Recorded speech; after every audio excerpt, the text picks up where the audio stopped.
If you grew up in the 1990s, you probably feel something strange about today's world. You adapted to it. You use the technology. You scroll like everyone else.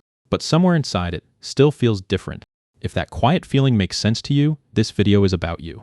By the end of this video, you'll understand the psychology of people who grew up in the 90s and why your mindset feels different from many people today. Growing up in the 90s meant living between two worlds.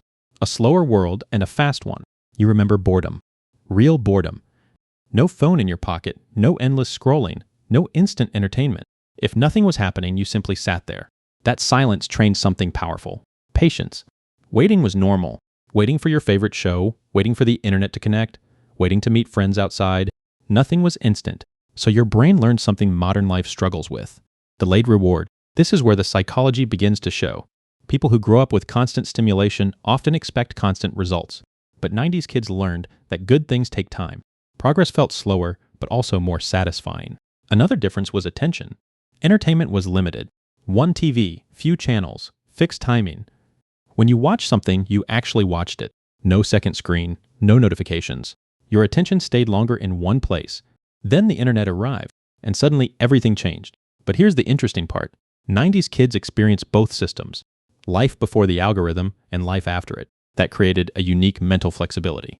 You understand technology, but you also remember life without it. Relationships were different too. Most conversations happened face-to-face. Misunderstandings were solved directly, not through long message threads. Social approval was quieter.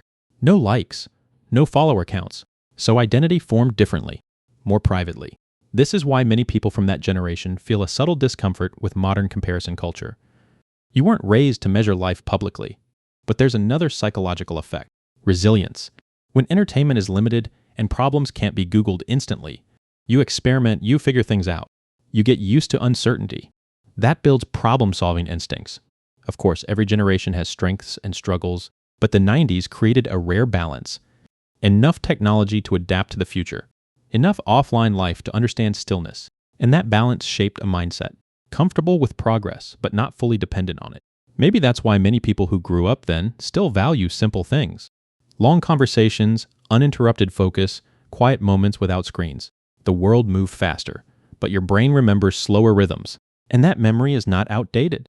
In many ways, it's an advantage, because in a world chasing constant stimulation, the ability to slow down has quietly become a rare skill.